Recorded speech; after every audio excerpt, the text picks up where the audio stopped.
बोलो श्री सतगुरु महाराज की जय। पद्मावती पुरी धाम की जय।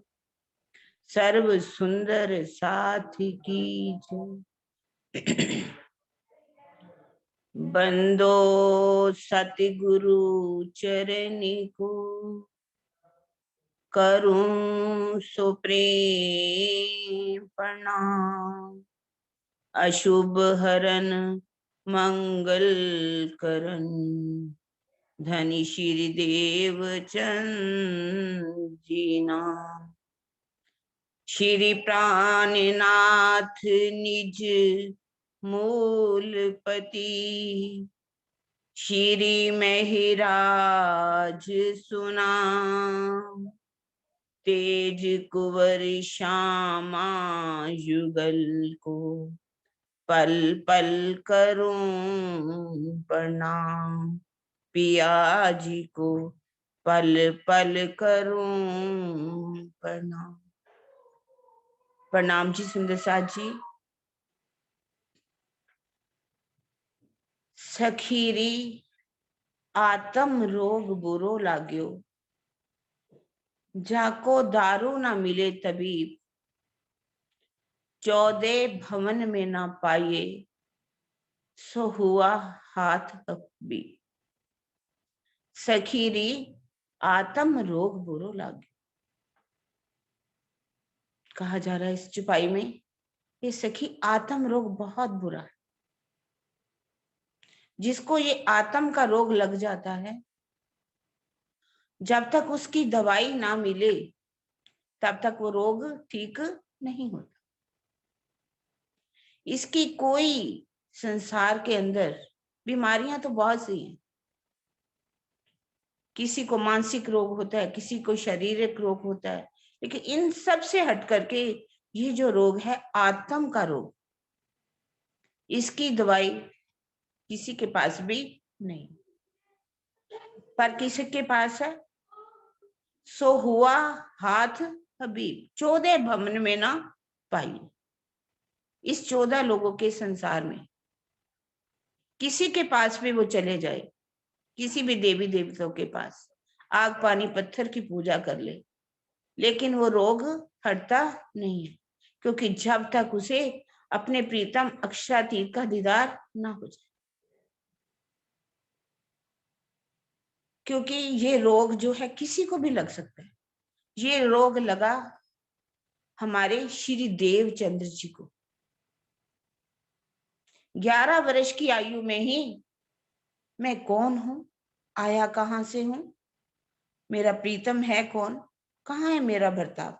जब भया बरस 11वां, तब मन उपजो विचार, मैं कौन, कहाँ थे आया, कहाँ है मेरा भरताव। कहाँ कहाँ नहीं खोज करते कच्छ देश में। संन्यास मत वालों के पास जाते हैं, नवनाथ योगियों के पास जाते हैं, मंदिरों में जाते हैं, काजी मुल्लाओं के पास जाते हैं, खोपड़ियां लेकर के जो घूमते हैं उनके पास जाते हैं, लेकिन कहीं भी रोग नहीं मिटता उनका। आखिर कहाँ जाते हैं? हरिदास जी के पास भी जाते हैं। वहां भी 4 वर्ष तक लगभग वहां भी सेवा करते हैं हरिदास जी की। और फिर नौतनपुरी में जा करके 14 वर्ष निष्ठा बंद भागवत सुनते हैं। कसनी भी कितनी आती है उन पर, और राजी उनको दर्शन देते हैं, दीदार दे देते हैं। तब उनके आत्म का रोग मिट जाता है। इसी तरह से ही सेम मेरा जी भी कितनी आयु में, 12 वर्ष 2 महीने 10 दिन की आयु में सतगुरु महाराज जी के चरणों में आ जाते हैं। कितनी छोटी आयु है। जब उनको भी कैसे कसनी में उतारा जाता है, इतनी कसनी करते हैं कि हड्डियों का ढांचा बन जाता है शरीर पूरी तरह से। हड्डियां भी गिन सकते हैं, और शीश नारियल की भांति। तब जाकर के उनको कुछ अपना आपा देखा, किया आकार को रद्द।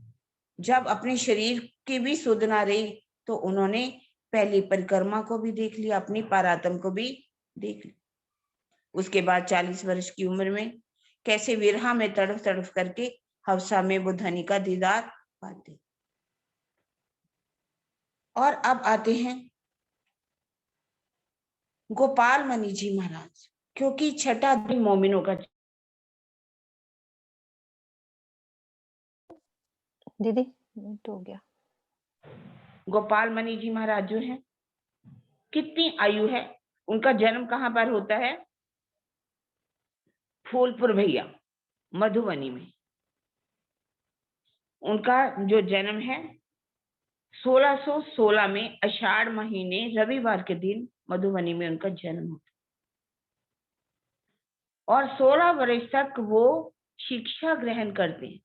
पास में जो इलाहाबाद है, प्रयागराज, वहां पर मेला लगा था, वहां पर चले जाते। कहा जाता है कि वहां पर गंगा मैया ने स्वयं आकर के उनको दर्शन दिया, उनके चरणों को स्पर्श किया, और ये भी बता दिया कि कल युग में ब्रह्म मुनि आने वाले हैं, जो भी उनका दर्शन करेंगे वो भवसागर से पार हो जाएंगे। अब ये और वरदान दे दिया, सभी धर्म ग्रंथों का ज्ञान भी, वरदान भी दे दिया, और अब वो ध्यान में डूब गए। ध्यान में डूबते हैं 226 वर्ष तक, 9 खंडों में घूमने लगते हैं। वो सुरता अपने जीव को निकालते हैं, और जीव को निकाल करके वो कहाँ कहाँ नहीं जाते। एक बार कहा जाता है कि उनको दर्शन किनके होते हैं? देवचंद्र जी के, सदगुरु महाराज जी के दर्शन होते हैं, निजानंद स्वामी के। और उन्होंने दर्शन दे करके उनको कह दिया कि तुम पद्मावतीपुरी धाम पन्ना जी में आ जाओ। काफी साल लग जाते हैं उनको वहां पर पहुंचने में। जब वो वहां पहुंचते हैं तो वहां जाकर के उनको दर्शन जब होते हैं, प्राणनाथ जी के चरणों में पहुंच जाते हैं। देखिए उनका जन्म कब हुआ? 1616 में, विक्रम संवत 1616 में। और हम कब आए? साल 90 मासनव हुए रसूल को, जब रू अल्लाह मिसल गाजियों मोमिन उतरे तब। देवचंद्र जी का जन्म कब हुआ? 1638 में। 22 वर्ष पहले उनका जन्म हो चुका है। गोपाल मणि जी महाराज का जन्म पहले हो गया, लेकिन आत्मा उनके अंदर आकर के बाद में बैठी, लेकिन अभी उनको कोई दीदार नहीं हुआ। 226 वर्ष की आयु में जाकर के सतगुरु महाराज ने उनको, देवचंद्र जी ने, धनी देवचंद्र जी ने उनको दर्शन दिया और पद्मावतीपुरी के बारे में बता दिया। और वहां पर आकर के उनको परम शांति प्राप्त, आनंद की प्राप्ति हुई। और उनको राजी ने स्वयं कह दिया कि अब तुझे जागने का कार्य करना। जागने के कार्य के लिए निकलते हैं, साधु बाबा जी को जगाते हैं, बहुत सुंदर साथ जागते हैं। लेकिन परमहंसों की श्रृंखला में साधु बाबा जी आते हैं, और फिर जागृत होते कांता दास जी। और कांता दास जी के द्वारा जागनी किसकी होती है? राज नारायण दास जी की, सोनगिरी के अंदर। और उनकी श्रृंखला में कौन आते हैं? हमारे प्यारे सदगुरु महाराज, जिन्हें हम बड़े महाराज जी कहते हैं, राम रतन दास जी महाराज। और वह राम रतन दास महाराज जी जिनके बचपन का नाम झंडू दत्त था। कितनी छोटी आयु में, आप सुनेंगे आगे चल करके, कितने कष्ट सहन किए उन्होंने। कैसे माता बीमार हो जाती है, घर में अन्न नहीं खाने का, एक दाना नहीं है कि वो उस समय पिंड दान किया करते थे, वो भी उनके पास नहीं है। कैसे उनका ताऊ जो है उनका वैरी बन जाता है। माता की, पिता की तो बचपन में ही मृत्यु हो गई, माँ की भी हो जाती। योग कैसे वो चल पड़ते हैं अपने प्रीतम की खोज में। प्रीतम को खोजते खोजते राज नारायण दास महाराज जी के पास सोनगिरी में पहुंचते और उन्होंने कैसे उनको दीदार करवाया और बता दिया कि तुम्हारे अंदर कौन है, रतनबाई की वासना। और उन्हीं की श्रृंखला में आते हैं हमारे प्यारे सरकार श्री जी। और ये श्रृंखला समाप्त नहीं होती, आज भी चल रही। आज भी वही शक्ति लीला कर रही है। और ये है हमारे परमहंस, जिनको आत्म का रोग लग गया और उनको तब तक शांति नहीं मिली। आज कौन चाहता है? हर कोई चाहता है प्रेम मिले, शांति मिले और आनंद। उसकी खोज में सब कुछ हम करते हैं। आज भी अपनी आत्म की जागृति के लिए, क्योंकि कोई कहे कि मुझे शांति मिल गई तो शायद कहना मुश्किल है। कभी भी वो शांति तभी मिलेगी जब हमारे प्रीतम हमारे धाम हृदय में आकर के विराजमान हो जाएंगे। ओ मेरी वासना तुम चलो अगम पे के पार, अगम पार अपार पार, कहाँ है तेरा करार। तू देख निज दरबार अपनो, सूरत यही संभाल। कैसे हमारे राम रतन दास महाराज जी, जिनको प्रेम का चांद कहा गया, क्योंकि वो प्रेम की प्रतिमूर्ति थे। जिस पर भी उनका प्रेम भरा हाथ आ गया, उनको परम धाम का दीदार हो गया। वो उनके दीवाने हो गए, मस्ताने हो गए। जो चरणों में आ गया उसने मुड़ करके पीछे नहीं देखा। आज उसी उन्हीं प्रेम के चांद की जो है हम शुरुआत कर रहे हैं। और उसके लिए थोड़ी सी जो शुरुआत करेंगे, प्राक कथन भूमिका। मेरे राज रसिक, मेरे श्याम श्यामा, कब आओगे, कब आओगे, मेरे प्राण वल्लभ, मेरे प्राण प्रीतम, कब आओगे, कब आओगे। नीति का कथन है, महाजनों येन गत है सह पंथ है, अर्थात उसी मार्ग का अनुसरण करना चाहिए जिस पर अलौकिक व्यक्तित्व का स्वामी कोई महापुरुष चला हो। अर्थात हम सबको उन्हीं के मार्ग पर चलना है, जिसकी अगर हम पढ़ रहे हैं, सिर्फ पढ़ना नहीं है सुंदर साथ जी, उनके द्वारा रहनी को भी उतारना है। आत्म उनको रोग लगा, उनको शरीर की भी सुध नहीं रहेगी। आगे चलेंगे, शरीर पर कोई वस्त्र नहीं रहता, नंग धड़ंग कैसे हो जाते हैं। हम तो अभी तक शरीरों से ही बाहर नहीं निकले, तो ये कह रहे हैं कि हम उस मार्ग का अनुसरण हमें भी करना चाहिए जिस पर अलौकिक व्यक्तित्व का स्वामी कोई महापुरुष चला। महान पुरुषों का जीवन चित्र उस प्रकाश स्तंभ के समान है जो युगों युगों तक अंधकार में भटकने वाले प्राणियों को सत्य की राह दिखाता है। परमहंस महाराज श्री राम रतन दास जी का व्यक्तित्व स्वयं में अनोखा है, जिनमें विरह, वैराग्य, प्रेम, साधना, शालीनता, सहनशीलता एवं समरसता का अलौकिक मिश्रण है। उनके जीवन चित्र को पढ़कर तो ऐसा ही प्रतीत होता है जैसे कि वह हमारे सामने ही उपस्थित हो। उनकी आंखों के सामने जो भी आया उन्हीं का होकर रह गया।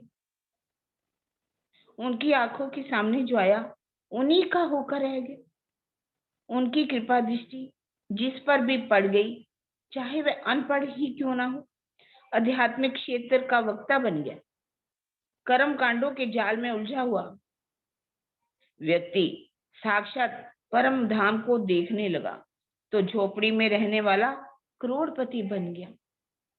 सदगुरु महाराज श्री राम रतन दास जी के बचपन का नाम झंडू दत्त है।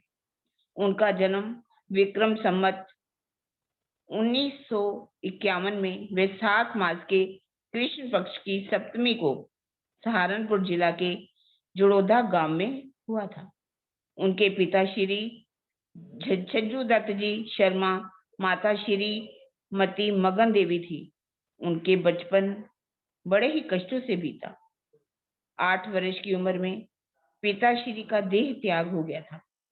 13 वर्ष की आयु में माताश्री का, लगभग 15 वर्ष से भी कम उम्र का में उनका विवाह हो गया।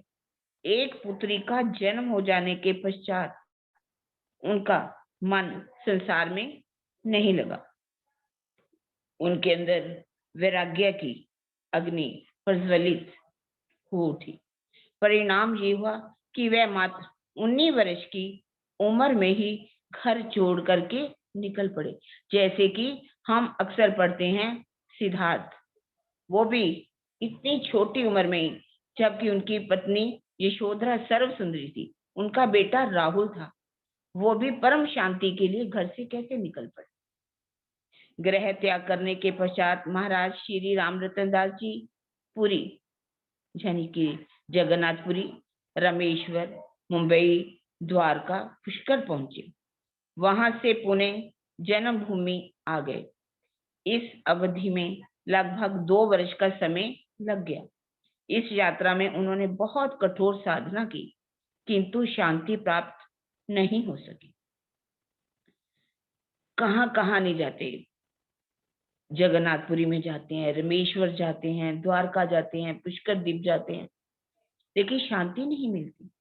कुछ वर्ष जन्मभूमि के पास रहने के पश्चात महाराज जी घर से पुणे निकल पड़े। इस बार वह करो या मरो का ही प्रण लेकर निकले थे। सच्चिदानंद पारब्रह्म की कृपा से वह भ्रमण करते हुए सोनगिरी पहुंचे, जहां सदगुरु महाराज श्री राज नारायण दास जी से उनकी भेंट हुई। सदगुरु महाराज से तारतम ज्ञान प्राप्त कर वह परम धाम के ध्यान में लग गए।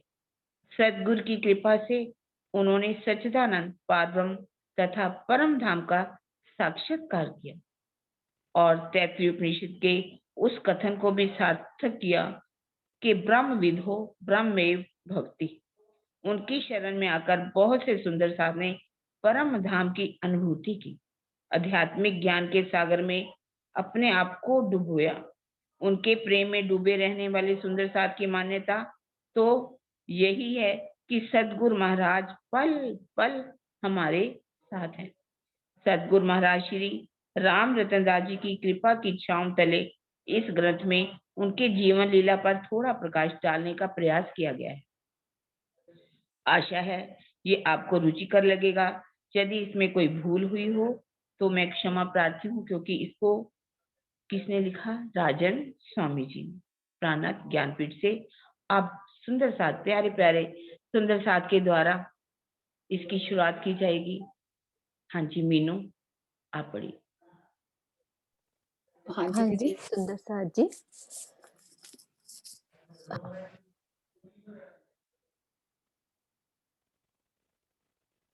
म्यूट हो गया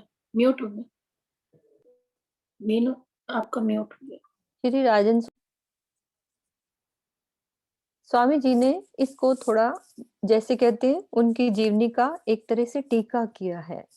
जो इसकी ओरिजिनल है वो दूसरी थोड़ी भाषा में है, तो प्रताप जी उसका किया है, हूबहू प्रताप जी का हाँ लिखी जी, हुई गद्य में है, वो कविता के रूप में है, तो उसको सलाद करके राजन स्वामी जी ने उसको एक बहुत सुंदर रूपांतरित करके उसको लिखा है। तो अब हम उसको पढ़ेंगे मिलके। प्रेम का चांद, उस किताब का नाम प्रेम का चांद लिखा है। तो उन्होंने यहाँ तक बता दिया कि श्री नारायण दत्त जी से उन्होंने तारतम लिया है ना दीदी। आगे आपने जो पढ़ा अभी स्टार्ट में,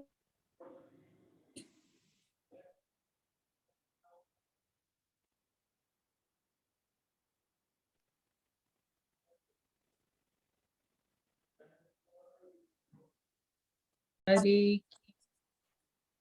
बोलो श्री सतगुरु महाराज की जय, पन्ना धाम की जय, सर्व सुंदर साथ की जय।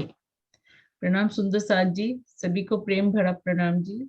सुंदर साथ जी, आज हम अपने प्यारे बड़े महाराज जी श्री राम रतन दास जी की जीवनी को का में रमन करने जा रहे हैं। तो उसकी थोड़ा बहुत हमें अभी किरण दीदी ने बताया ही है, उससे आगे मैं अब पढ़ना शुरू करती हूँ, जिसका रूपांतरण सरल भाषा में श्री राजन स्वामी जी ने किया है। तो मैं शुरुआत करती हूँ उसकी। सुंदर साथ जी। दूर क्षितिज के कोने से पूर्णमासी का चंद्रमा उदित हो रहा है। धीरे धीरे वह आकाश में विचरण करने लगता है। उमड़ते बादलों का समूह भी उसे रोक नहीं पा रहा है। शीतलता, सौम्यता और सौंदर्य का प्रतिमान स्वरूप है वह। शीतल हवा के झोंके उसकी छवि में और निखार ला रहे हैं। थोड़ी ही देर में उसकी सुनहरी चांदनी अपनी शीतलता के आगोश में सारे संसार को डुबो देती है। इसी के समानांतर पृथ्वी पर एक युवक भी तेजी से अपने कदम बढ़ाते हुए जा रहा है। मायावी बादलों को हटाकर वह भी उस मंजिल पर पहुंचना चाहता है जहां से वह पूर्णमासी का प्रेम में चंद्रमा बनकर समस्त संसार को अपनी शीतल किरणों से आच्छादित कर सके और दुखों के दावानल को बुझा सके। किरण दीदी समझा देंगे थोड़ा इसका।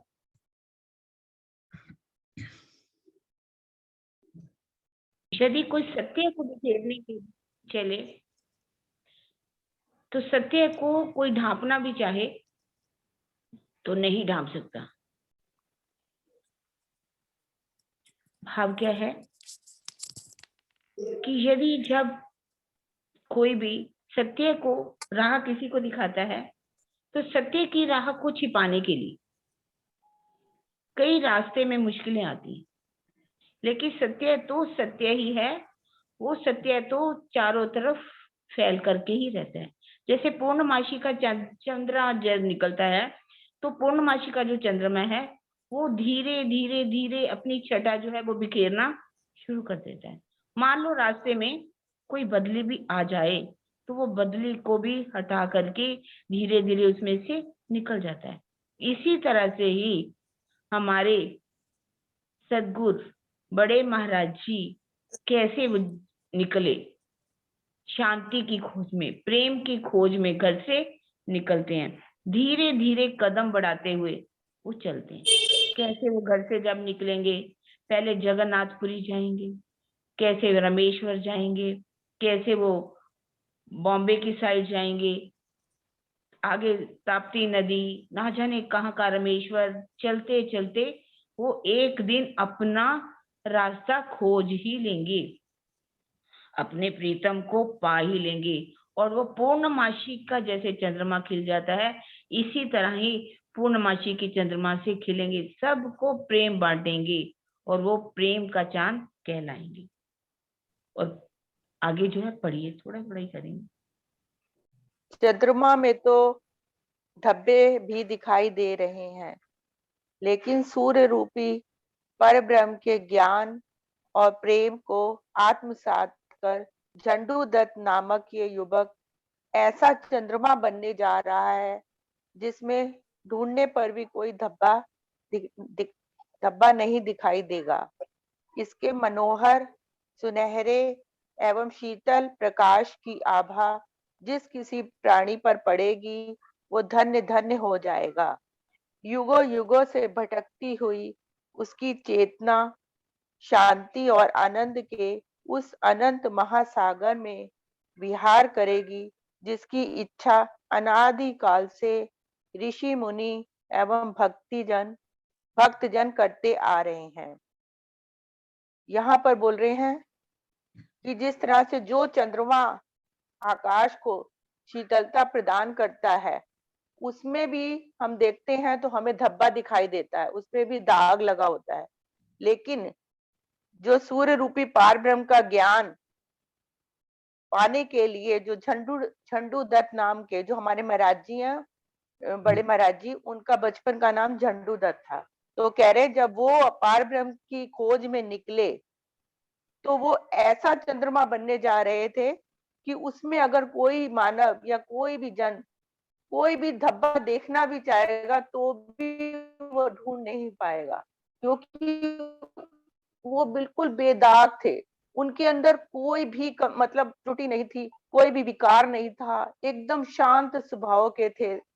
तो वो कह रहे चंद्रमा पे तो फिर भी धब्बा है, लेकिन जो झंडू दत्त नाम का ये युवक है जो चल रहा है परमात्मा की खोज में, उसमें अगर कोई कमी कोई त्रुटि ढूंढना भी चाहेगा तो उसको कदापि नहीं मिलेगी। और उनकी उसके मनोहर सुनहरे एवं शीतल प्रकाश की आभा, जो उनके अंदर शीतलता है और जो उनका व्यक्तित्व था, उसकी आभा जिस व्यक्ति पर भी पड़ेगी वो धन्य धन्य हो जाएगा। और इस बात को उन्होंने चरितार्थ करके भी दिखाया अपने जीवन में। जिसके ऊपर उन्होंने अपने मेहर भरा हाथ रख दिया, वरद हस्त रख दिया, वो प्राणी धन्य धन्य हो गया। युगों युगों से भटकती हुई उनके चेतना शांति और आनंद के उस अनंत महासागर में विहार करेगी। और कह रहे हैं जिसके ऊपर भी उन्होंने अपना वरद हस्त रख दिया तो वो इंसान कैसा हो जाएगा, उसको युगों युगों तक उस परमात्मा की प्राप्ति होगी और वो उसके अंदर आनंद ही आनंद उमड़ आ जाएगा। और वो आनंद उसके अंदर प्रवेश करेगा जिस आनंद की इच्छा अनादिकाल से ऋषि मुनि और भक्त जन कर रहे हैं। अर्थात हर मनुष्य ये चाहता है कि उसे अंदर से शांति प्राप्त हो, उसे परमात्मा की प्राप्ति हो, और उसके लिए वो तप करता है, तपस्या करता है। युगों युगों से कई ऋषि मुनि हिमालय में तपस्या कर रहे हैं कि हमें कब पारब्रह्म परमात्मा की प्राप्ति होगी। लेकिन शेरपुर वाले महाराज जी जिनका वरद हस्त जिस पर भी पड़ गया तो उसको स्वतः ही बड़ी सरलता से उस परमात्मा की प्राप्ति हो गई। कि चिंगारी धधकती हुई ज्वाला के रूप में परिवर्तित हो जाती है, अन्यथा माया के थपेड़े तो चिंगारी को हमेशा ही बुझाने का प्रयास करते हैं। इतिहास इस बात का साक्षी है कि प्रत्येक विभूति ने अपने सफलताओं की गाथा तूफानी झंझावातों के बीच में ही लिखी है। यहाँ पर हाँ जी, यहाँ पर बता रहे हैं कि परिस्थितियां तो धधकती ही रहती है ज्वाला की तरह।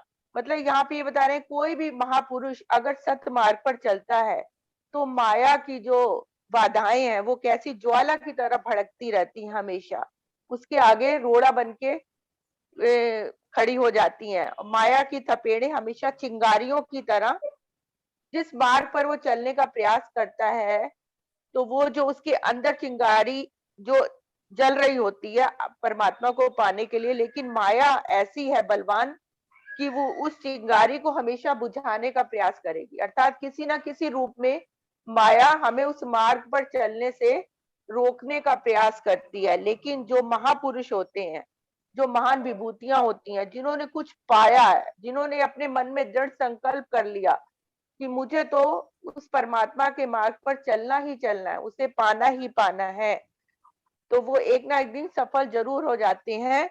और ये तूफानी जो माया की जो माया है जो उसको रुकावट बन रही थी, उन सब को पार करते हुए वो एक ना एक दिन अपनी मंजिल को पा ही लेते हैं। तो इस तरह से झंडू दत्त जी ने, जो भी हमारे महाराज जी थे, उन्होंने उनके जीवन में भी बहुत विकट परिस्थितियां आई। अनुकूल परिस्थितियां तो उनके जीवन में शायद आई ही नहीं, विकट ही परिस्थितियां आई हैं। लेकिन उन परिस्थितियों का भी सामना करते हुए और गृहस्थ जीवन व्यतीत करते हुए भी उन्होंने पूर्ण ब्रह्म परमात्मा की प्राप्ति करी और हमेशा सत्य मार्ग पर ही चले। प्रणाम जी सुंदरकांड।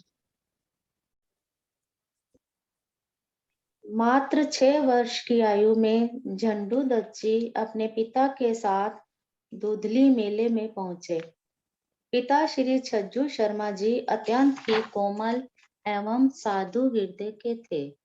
वे अपने लाडले पुत्र को मेला दिखाते दिखाते अपने जड़ोदे गांव की कुछ महिलाओं के पास छोड़ गए। बब्बो, जरा इसे देखती रहना, मैं अभी आया। ठीक है भैया, इसकी हम देखभाल करेंगी, तू निश्चिंत होकर जा। पिताश्री को लौटने में देर होने लगी। झंडू दत्त जी के धैर्य का बांध टूटने लगा। वे मन ही मन सोचने लगे कि ऐसा लगता है कि पिताश्री जड़ोदे चले गए, उनके बिना मेरा मन तो लगता नहीं। अब मुझे भी अपने गांव चले जाना चाहिए। गांव की महिलाओं से नजर बचाकर वे भाग निकले। पिता के मधुर स्नेह ने उन्हें अधीर कर रखा था। वे रोते हुए तेज कदमों से चले जा रहे थे।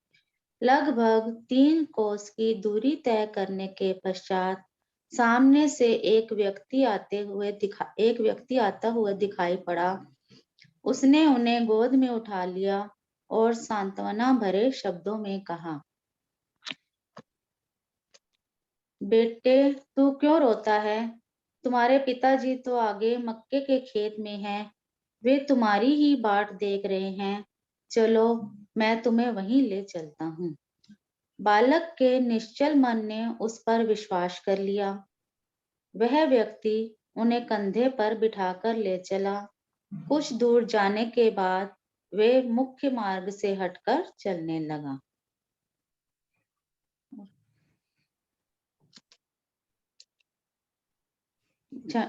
झंडू दत्त जी को, हाँ जी, पढ़िए। झंडू दत्त जी को शक हुआ। उन्होंने डरते डरते पूछा, जड़ोदा पांडा का रास्ता तो उधर से जाता है, आप इधर से क्यों चल रहे हैं? खबरदार, जो तुमने जबान खोल ली। चुपचाप मेरे कंधे पर बैठा रह। मैं तुझे वहीं पर ले चल रहा हूँ जहां तुम्हारे पिताजी हैं। ऐसा कहकर वह तेज कदमों से खेतों के बीच से भागने लगा।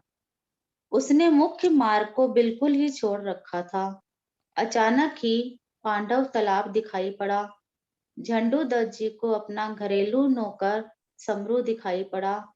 उन्होंने जोर से आवाज लगाई, समरू समरू। समरू आवाज सुनकर भागा भागा आया। उसने देखा कि इस दुष्ट ने तो अपने ही झंडू दत्त का अपहरण कर रखा है। बस फिर क्या था, मारपीट खींचतान शुरू हो गई। दोनों एक दूसरे पर लात घूसों की बरसात करने लगे। झंडू दत्त को प्राप्त करने के उद्देश्य से दोनों ने ही अपनी सारी शक्ति लगा दी। अचानक समरू ने एक जोरदार लात दुष्ट की छाती पे मारी। दुष्ट को दिन में तारे नजर आने लगे। उसने समझ लिया कि अब इससे पार पाना संभव नहीं है। कोई रास्ता ना देखकर वह अकेले ही भाग निकला। उसके पीछे पीछे शोर करते हुए समरू भी भागा। ये बच्चा चोर है, इसे पकड़ो पकड़ो। शाम ढल चुकी थी। चारों ओर घना अंधकार छा चुका था, इसलिए कोई भी समरू की सहायता के लिए नहीं पहुंच पाया। जो धर्म की रक्षा करता है, धर्म छतरी के समान उसकी रक्षा करता है। मारने का प्रयास करने वाला चाहे कितना भी शक्तिशाली क्यों ना हो, बचाने वाले के सामने कमजोर अवश्य पड़ जाता है। दुष्ट को पकड़ने में असफल समरू लौट आया और झंडू दत्त जी ने सारी बात पूछने लगा कि तुम इसके जाल में कैसे फंस गए। उन्होंने सारी बात विस्तार पूर्वक बता दी।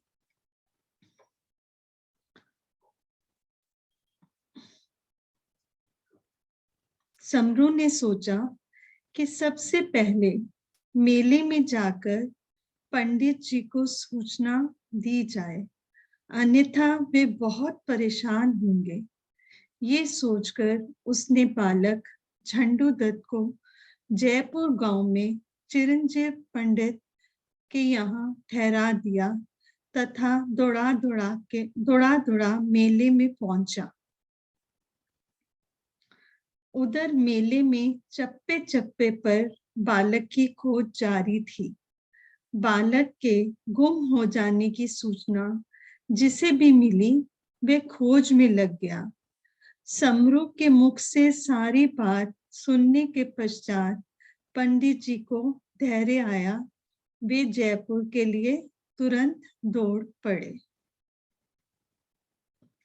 अपने पिता श्री को देखते ही झंडूदत्त उनके हृदय से जा लिपटे। एक एक बात उन्होंने अपने पिताजी को कह सुनाई। सब कुछ सुनकर पंडित छज्जू जी होठों ही होठों में बुदबुदा उठे। बिना घर वालों की मिली भगत के ये सब घटित नहीं हो सकता।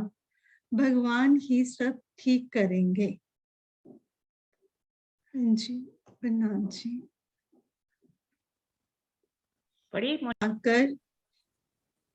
घर आकर श्री छज्जू पंडित जी ये जानने का प्रयास करते रहे कि अपहरण करने की ये कुटिल नीति किसने बनाई थी। बहुत प्रयास करने पर भी वे इसका रहस्य नहीं जान सके।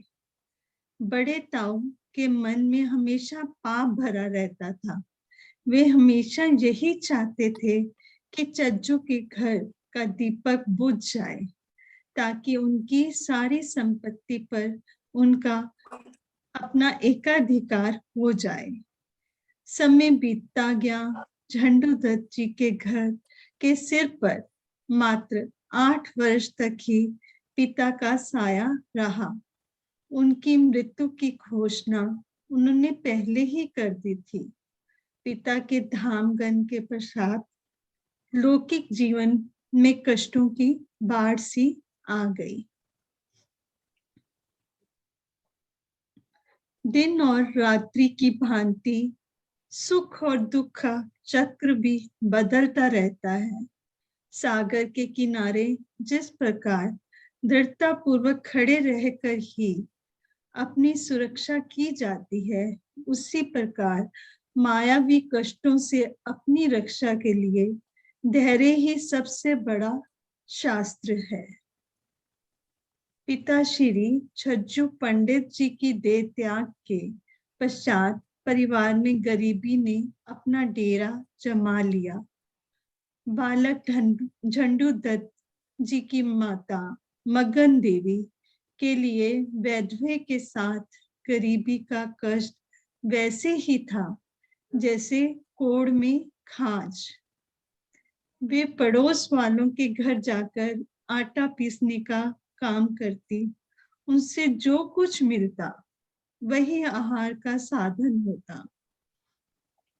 परिवार में अब केवल 3 ही सदस्य थे, बालक झंडूदत्त, छोटा भाई बुद्धिदास और माता श्री। गरीबी इतनी कि तीनों सदस्यों को कई दिन बिना खाए ही सोना पड़ता। जंगल में लगी हुई अग्नि हवा के झोंकों से और प्रचंड होती जाती है। माया के कष्ट भी विपरीत परिस्थितियों में और अधिक बढ़ते जाते हैं। दुर्भाग्यवश गांव में प्लेग की महामारी फैल गई। चारों तरफों मृतकों की बाढ़ सी दिखाई देने लगी। लोग अपना घर द्वार छोड़कर जंगलों में भागने लगे। एक एक चिता पर 2-2 को जलाया जाने लगा। उस समय तो स्थिति ये थी कि शमशान तक अर्थी ले जाने वाला भी बहुत कठिनाई से ही मिलता था। चारों ओर मौत का नंगा नृत्य हो रहा था।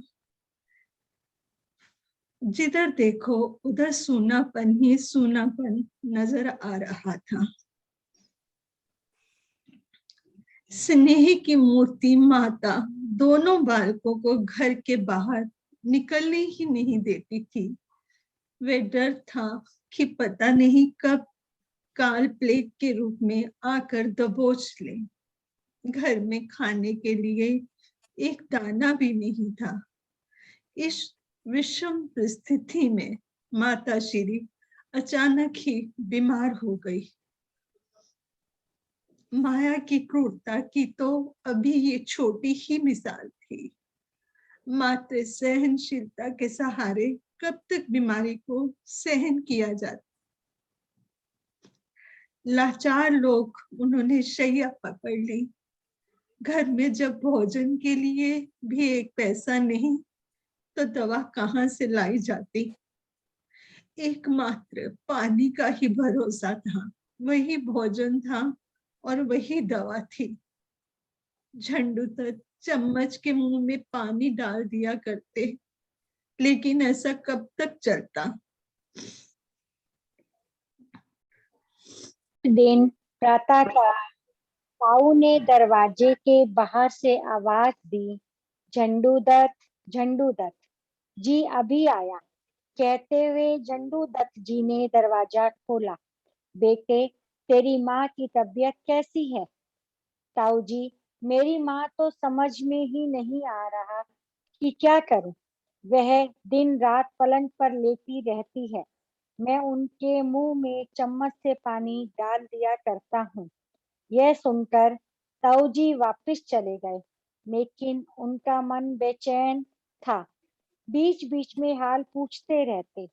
झंडू दत्त जी ने उत्तर दिया था, अब तो माँ ने बोलना बंद कर दिया है, पानी भी अब नहीं मांगती हैं, लेकिन मैं मुंह में पानी डाल दिया करता हूँ।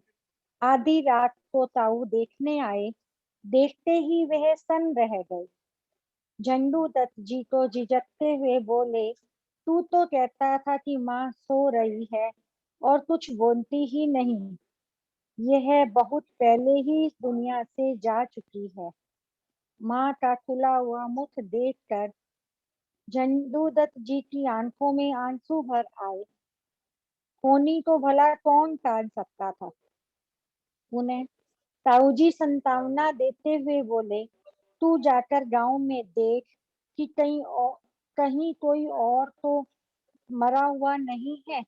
जिस गाड़ी में उसकी अर्थी ले जाई जा रही होगी, उसमें ही इसको भी रख देंगे, नहीं तो यहाँ पर पड़े पड़े इसकी लाश सड़ जाएगी। इसको ले जाने वाला तो कोई आएगा ही भी नहीं। थोड़ी देर के बाद वे पुनः बोले, मेरे पास थोड़ा सा आटा भी रख दो, मैं पिंड बनाकर उसकी अर्थी के साथ रख दूंगा। झंडू दत्त जी ने आंसुओं में डूबे हुए अपने मुख को ऊपर उठाते हुए उत्तर दिया, ताऊ जी, इस घर में जब 2 दिन से हमने कुछ ही खाया नहीं तो आटा कहाँ से लाए। थोड़ा सा गुड़ पड़ा हुआ है, उसे ही थोड़ा सा खाकर हम पानी पीकर सो जाया करते हैं। देखता हूँ, यदि कहीं से मिल जाता है तो लेकर आता हूँ। क्रूर कान के पंजों ने पिता का स्नेहमयी हाथ तो पहले ही छीन लिया था, माँ का भी ममतामयी आंचल छीन लिया। यह विधाता की कैसी रचना है, जिसने माया के जीवों को विरसता में डूबे रहते हैं, जबकि सबको मुक्ति के स्वर्णिम पथ पर ले जाने वाले इस भावी परमहंस के पास अपनी माँ के दाह संस्कार के लिए भी पैसे नहीं हैं। उन्हें अचानक ही याद आया कि पिताजी ने कुछ रुपया गांव के एक सुनार को उधार दिया था। भोले मन में यह बात आई कि यदि ये वह सुनार पैसा वापस कर दे तो माँ का दाह संस्कार हो जाएगा। यह सोचते सोचते वे उस सुनार के पास के घर जा पहुंचे। दरवाजे पर पहुंचकर उन्होंने ताऊ जी कहकर आवाज लगाई। पुकार सुनकर सुनार ने दरवाजा खोला। झंडू दत्त जी के उदास चेहरे की ओर देखते हुए बोला, बेटे, तुम इतने अधिक परेशान क्यों दिख रहे हो? तुम्हारा चेहरा बता रहा है कि तुम बहुत अधिक दुखी हो। क्या करें ताऊ जी, पिताजी तो पहले ही चले गए थे, अब माँ भी चल बसी। भाग्य का ऐसा खेल कि दाह संस्कार के लिए भी पैसे नहीं हैं।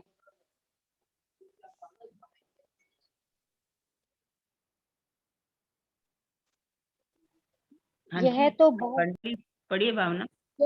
यह तो बहुत ही बुरा हुआ। तुम धैर्य रखो, भगवान तुम्हारा भला करेंगे।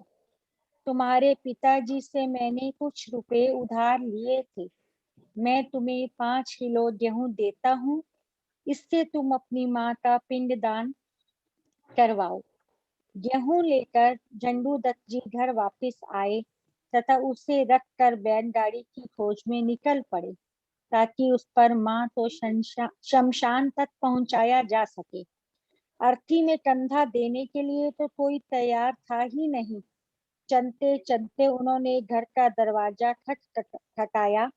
काफी देर के पश्चात एक महिला ने दरवाजा खोला और बोली, भाई जल्दी बता, क्या बात है?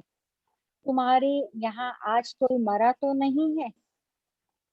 मरे तुम्हारे घर वाले, चल चल भाग यहाँ से। क्या यही कहने के लिए तू दरवाजा पीट रहा था? यह कहते हुए वह गालियां देने लगी। उसका चेहरा क्रोध से लाल हो रहा था। झंडू दत्त जी ने वहां से चुपचाप चल देना ही उचित समझा। आगे के मकान पर उन्होंने दस्तक दी। यहाँ पर पहले जैसा ही घटित हुआ। एक आधेड़ महिला ने दरवाजा खोला। झंडू दत्त जी ने उससे पूछ लिया, ताई, तुम्हारे घर आज कोई मरा तो नहीं? यह सुनते ही उसका पारा 7वें आसमान तक जा पहुंचा। लगी गालियां बकने। झंडू दत्त जी को यह समझ में नहीं आ रहा था कि आखिरकार सभी क्यों नाराज हो रहे हैं। वहां से सिर नीचा कर चंद देने के सिवाय कोई अन्य चारा भी नहीं था। इसके पश्चात झंडू दत्त जी ने घर घर में झांक झांक कर यह पता लगाना शुरू किया किस घर में भीड़ लगी है। अंततः एक परिवार ऐसा मिल ही गया जहां कोई मरा हुआ था। उन्होंने उस घर के सदस्य से बात की, भाई, क्या आप भी दाह संस्कार करवाना चाहते हैं? हाँ, क्या बात है? मेरी माँ की मृत्यु हो चुकी है। मैं चाहता हूँ कि जब आप गाड़ी में अर्थी ले जाएं, तो मेरी माँ के भी मृतक शरीर को लेते जाएं। आपकी अति कृपा होगी। कोई बात नहीं, तुम अर्थी तैयार किए रहो, तुम जल्दी ही गाड़ी लेकर आएंगे। उसमें तुम इसे रख लेना। इधर ताऊ ने पिंड दान के लिए गुड़ और गेहूं का मिश्रण तैयार कर रखा था। झंडू दत्त जी ने जैसे ही गाड़ी मिल जाने की सूचना ताऊ को दी, वैसे ही थोड़ी देर में गाड़ी आ गई। बोझ ढोने वाली उस गाड़ी में माँ के मृत शरीर को भी लाद दिया गया। मानव जीवन में कष्टों की बाढ़ तो आती है, किंतु समुचित रूप से दाह संस्कार न हो पाना भी बहुत ही कष्टकारी होता है।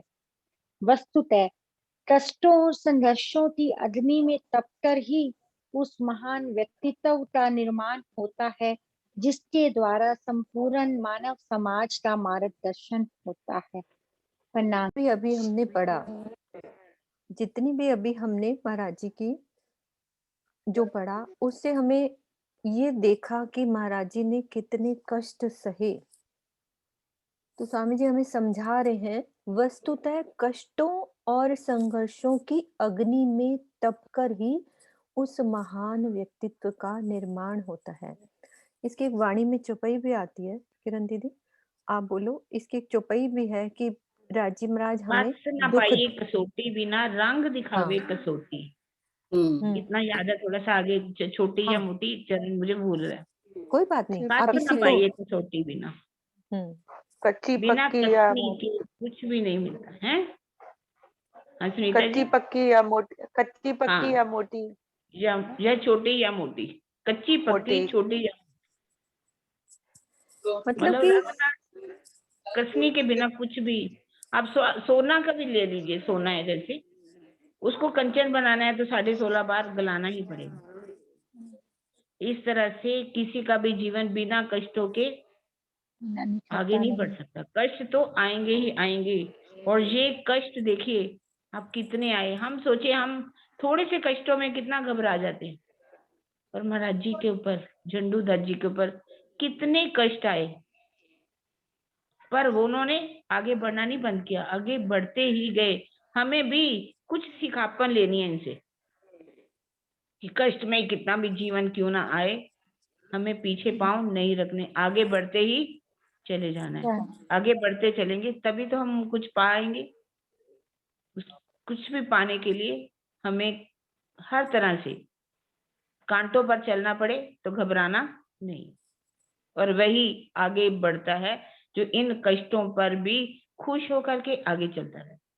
हमें कुछ ना कुछ सिखापन, क्योंकि दिन रात, सुबह शाम, सुबह होती है तो शाम होती है, दिन भी होता है रात्रि होती है, ये चक्कर तो चलता ही रहेगा, और ये चक्कर के चलते हुए भी हमें आगे बढ़ना है।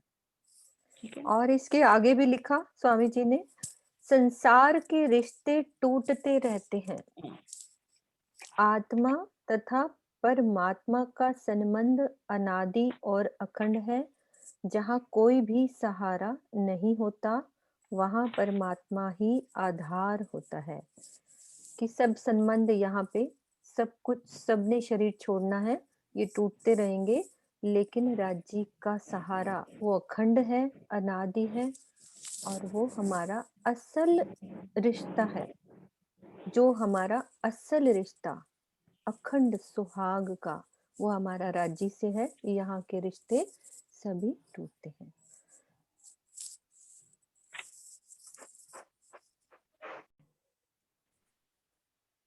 नाम जी, आई आवाज? माता के देह त्याग के पश्चात विपत्तियों का पहाड़ टूट पड़ा। पढ़ाई लिखाई तो छूट ही गई, पेट भरने के भी लाले पड़ने लगे। 9 वर्ष की उम्र तक नाम मात्र के लिए हिंदी और संस्कृत की पढ़ाई हो सकी थी। अपना पेट भरने के लिए झंडूदत्त जी को गाय चरानी पड़ी। भरपेट भोजन तो कभी कभी ही मिल पाता था। इतना कुछ होने पर भी उन्होंने कभी यह जाहिर नहीं होने दिया कि वे भूखे हैं। ना तो उन्होंने कभी किसी के आगे हाथ फैलाया और ना किसी के घर से बचने वाले स्वादिष्ट भोजन की ओर देखा। माँ के देह त्याग के पश्चात दोनों भाइयों के लिए संसार में ऐसा कोई संबंधी था ही नहीं जो उन्हें भोजन बनाकर खिलाता। कभी तो वे आटा घोलकर पी लेते, तो कभी मुट्ठी भर अन्न ही चबा लेते। वह भी ना मिलने पर पानी से अपना पेट भर लेते। दूसरों के खेतों में जब खड़ी फसल कट जाती थी तो जमीन पर गिरे हुए अन्न को वे इकट्ठा कर लेते थे। एकमात्र यही उनकी संपत्ति हुआ करती थी। एक बार कई दिनों तक दोनों भाइयों को भोजन ही नहीं मिला। गाय चराने के काम से दोनों ही साथ साथ रहा करते थे। बुद्धिदास जी को गायों की देखभाल करने के लिए छोड़कर झंडूदत्त जी गांव में थोड़ी देर के लिए आ गए। गांव में उन्होंने कहीं से थोड़े से आटे की व्यवस्था की ताकि रोटियां बनाई जा सके। वे रोटियां बहुत दिनों के बाद बनी थी। उसे लेकर वे जंगल में गए तथा एक पेड़ के नीचे रख दिया और बुद्धिदास जी को बुलाने चले गए। जब भाई को लेकर वापस आए तो देखा कि वहां पर तो रोटियां हैं ही नहीं। चारों तरफ जब नजर दौड़ाई तो देखा कि एक बंदर पेड़ पर बैठकर बहुत मजे से रोटियां खाता जा रहा है। वह दोनों भाइयों की ओर देखकर घुड़की भी देता और चिढ़ा चिढ़ाकर रोटियां खाता जाता। लाचार होकर दोनों भाई उसकी ओर देखते रहे। सच है, बुरे समय में कोई भी साथ नहीं देता। जंगल में महाराणा प्रताप के बच्चों के हाथ से भी तो घास की रोटी को उद बिलाव छीन ले गया था। पैतृक संपत्ति के रूप में यजमानों से मिलने वाली दक्षिणा की आय थी, जिसे ताऊ ही डकार जाते थे। उस निर्दयी के हृदय में जरा सा भी यह विचार नहीं आता कि ये छोटे छोटे बच्चे क्या खाएंगे। इस सृष्टि में हमेशा से ही यह होता आया है कि बड़ी मछली छोटी मछलियों को निगलती रहती है। हाँ जी, इसका डिटेल करनी है।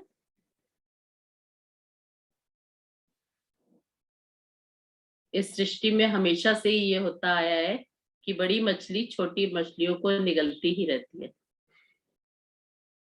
ताऊ इसी सिद्धांत की एक कड़ी था। यद्यपि यजमान लोग कभी कभी दोनों भाइयों को भी बुलाते थे, लेकिन ताऊ उन तक दक्षिणा पहुंचने ही नहीं देते।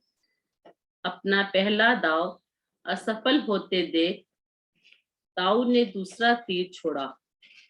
उसने झंडू दत्त को शाम के समय बुलवाया और बड़े प्यार से कहा, बेटे, यहाँ से 4 कोस की दूरी पर लालोन खेड़ी गांव है। यहाँ से यजमानों का संदेश लेकर यह नाई आया हुआ है। सवेरे ही वहां कुछ कार्यक्रम होना है। शाम को ही तुम्हारा वहां जाना जरूरी है, क्योंकि प्रातः काल चलने पर समय से नहीं पहुंचा जा सकता। मैं तो अब बूढ़ा हो गया हूँ, तुम तो बच्चे हो, दौड़ते दौड़ते ही चले जाओगे। भोले मन वाले झंडू दत्त ने ताऊ की आज्ञा स्वीकार की और तुरंत ही लालोन खेड़ी के लिए चल दिए। वे अपने ताऊ के षड्यंत्र को जरा सा भी भाप न सके। जब वे घर से चले तो शाम ढलने लगी थी। थोड़ी ही देर में अंधेरा छा गया। सुनसान रास्ते में भय लगने लगा। उस समय भेड़ियों का इतना अधिक आतंक था कि वे गांवों में भी घुसकर बच्चों को उठा लिया करते थे। रात में निहत्थे चलना तो मौत को ही निमंत्रण देना था। ताऊ ने तो इसी मानसिकता से भेजा ही था कि सांप भी मरे और लाठी भी न टूटे, अर्थात झंडू दत्त भेड़ियों का शिकार बन जाए और मेरे ऊपर दोष भी ना आए।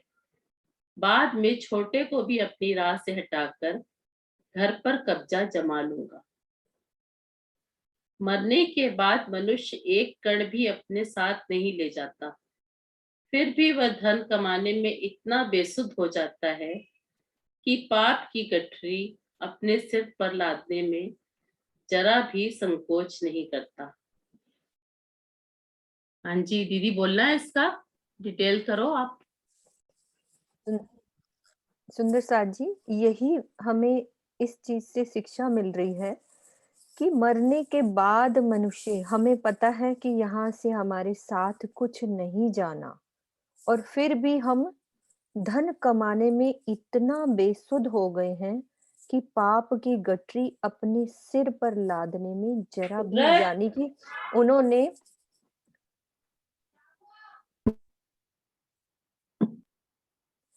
उन्होंने क्या किया कि उनके धन को हड़पने के लिए उनको जंगल में भेज दिया कि भेड़िए या क्या नाम है उनको, वो खा जाएंगे। तो उनकी नजर थी उनकी जमीन पर, ये नहीं पता कि मरना है हमें। तो वो हमें सिखापन दे रहे हैं कि हमें ऐसा कुछ नहीं करना कि हम किसी के धन पर नजर रखें, एक भी चीज पर, कि हमें किसी की छोटी से छोटी चीज पर भी नजर नहीं रखनी, इतना पवित्र मन से चलना है। तो ये शिक्षा दे रहे हैं, जहाँ स्वामी जी एक कोटेशन के रूप में लिखते हैं, तो हमारे लिए स्पेशल शिक्षा है। हाँ जी सरोज दीदी।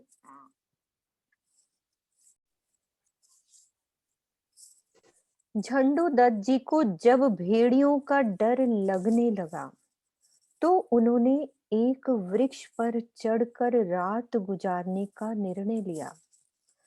जैसे ही वे एक वृक्ष की ओर बढ़े, सामने से आता एक व्यक्ति दिखाई पड़ा। उसने स्नेह भरे शब्दों में पूछा, बेटे, इतनी रात गई, तुम अकेले ही इधर कहाँ जा रहे हैं? कहाँ जा रहे हो?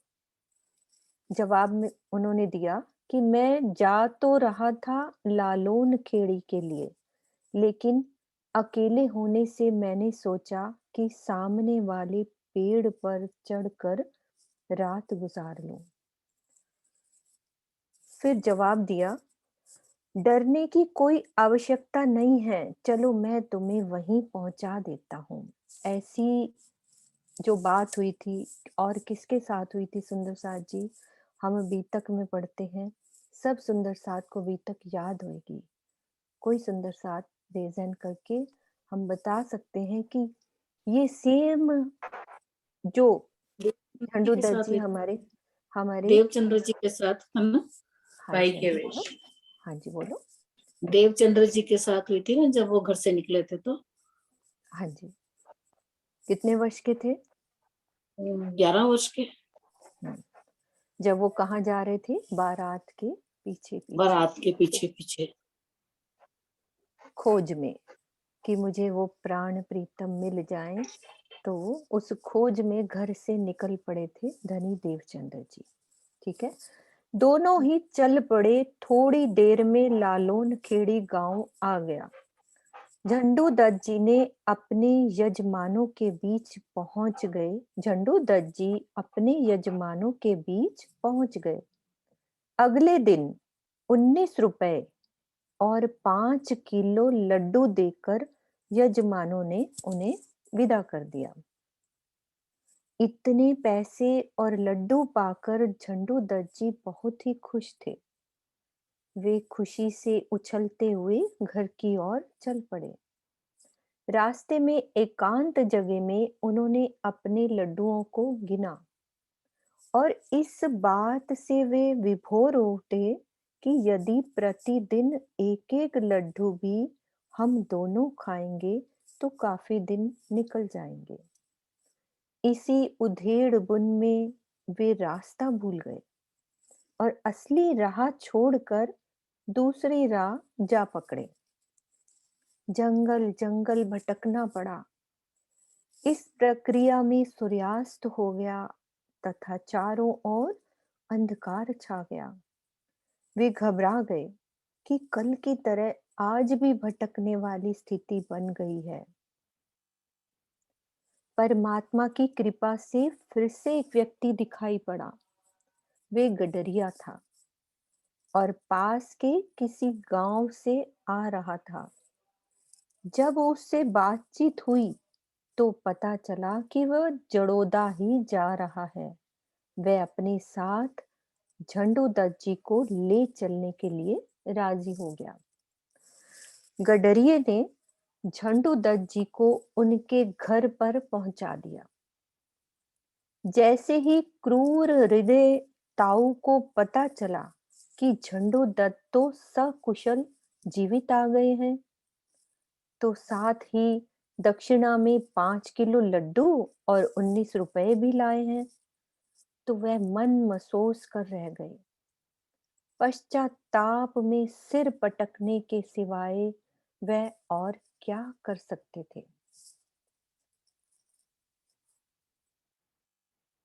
नारी ही निमात्री है। अध्यात्मवादी नारी जहां सृष्टि को स्वर्ग बनाने का सामर्थ्य रखती है, वही भोगवादी नारी पृथ्वी को नरक में भी परिवर्तित कर सकती है। इस चीज को हम अच्छे से समझते हैं किरण दीदी कि नारी के लिए क्या कहा, स्वामी जी क्या कहना चाह रहे हैं? नारी ही निर्मात्री है। आज भी देखिए, अगर एक महिला चाहे तो वो घर को स्वर्ग भी बना सकती है, तो घर को नरक भी बना सकती है। अगर वो ममतामयी है तो कैसे अपने परिवार को ममता के साथ अच्छे संस्कार दे करके आगे बढ़ा सकती है। यदि वो चाहे घर को नरक बनाना चाहे तो वो नरक भी बना सकती है। ये सब कुछ महिलाओं के हाथ में ही होता है। आज जितना भी लड़ाई झगड़े होते हैं, किसके कारण होते हैं? महिलाओं के कारण ही तो होते हैं। सास बहू की लड़ाई होती है, किसी की भी नंद जेठानी देवर दरानी किसी की भी जो लड़ाइयां होती है किस कारण से होते हैं? महिला के द्वारा। लेकिन यदि वही महिला वो ममता में मूर्ति बन जाए, प्रेम में मूर्ति बन जाए, तो घर एक कह सकते स्वर्ग की बात इसलिए कहते हैं जहाँ शांति हो, प्रेम हो, तो वो घर जो है एक आनंदमय प्रेम में घर भी बन सकता है। यही बात यहाँ इस चुपाई में कहा गया है कि उनकी एक बुआ की जो बात आगे चलेगी कि उनकी बुआ कैसे ममता में थी, उसके विषय में अब आगे बढ़ रहे हैं। झंडू दत्त जी की भुआ करुणा और स्नेह की साक्षात मूर्ति थी। माता के देह त्याग के पश्चात उन्होंने ही माँ की भूमिका निभाई।